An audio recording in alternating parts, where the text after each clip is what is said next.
The problem of evil is one of the oldest and most difficult questions in philosophy.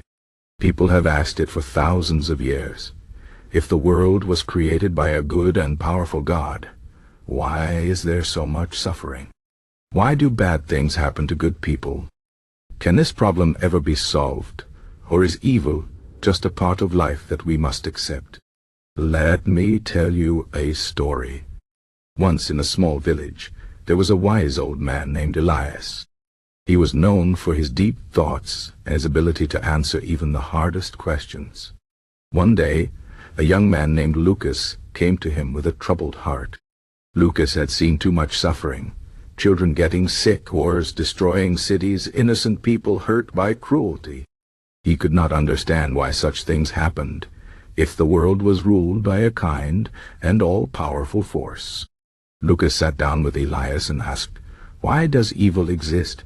If there is a God, why doesn't he stop all the pain?" Elias listened quietly, then asked Lucas to walk with him. They went to a garden where both beautiful flowers and sharp thorns grew side by side. Elias pointed to a rose. "Do you see this flower?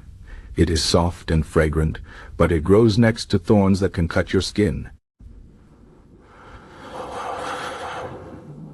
Why do you think the thorns exist?" Lucas thought for a moment. "Maybe to protect the flower," he said. Elias nodded. "Perhaps.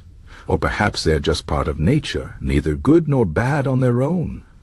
But tell me, if I removed all the thorns from this garden, would the flowers be as precious?"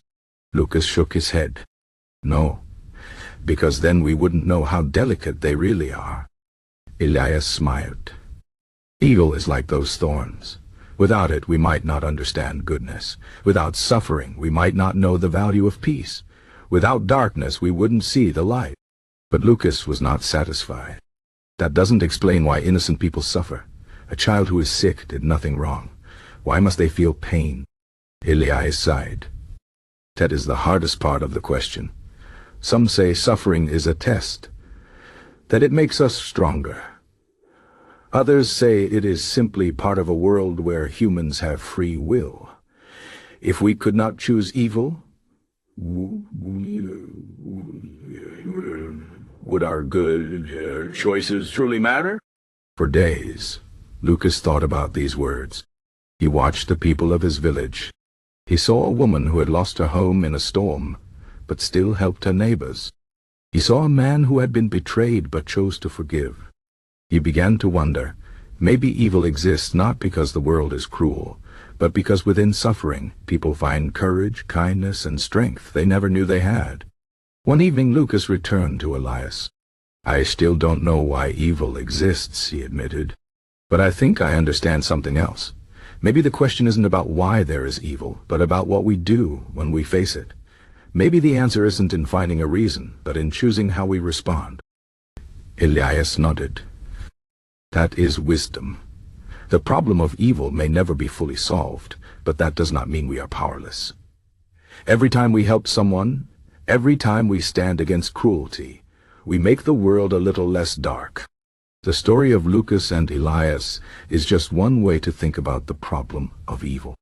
Philosophers and theologians have debated this question for centuries. Some say evil is the absence of good, like darkness is the absence of light.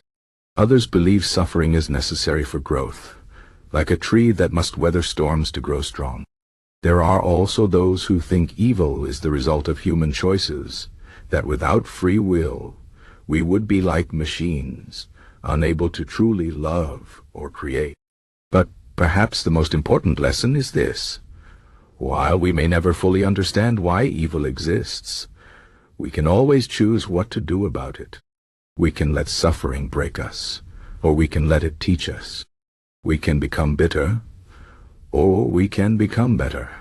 In the end, the problem of evil may not have a perfect answer. But that does not mean we should stop asking the question. Because in seeking understanding and fighting against darkness, we find something even greater, the strength to keep going, no matter what. And that, perhaps, is the closest we can come to solving the problem of evil. Not by explaining it away, but but by refusing to let it win.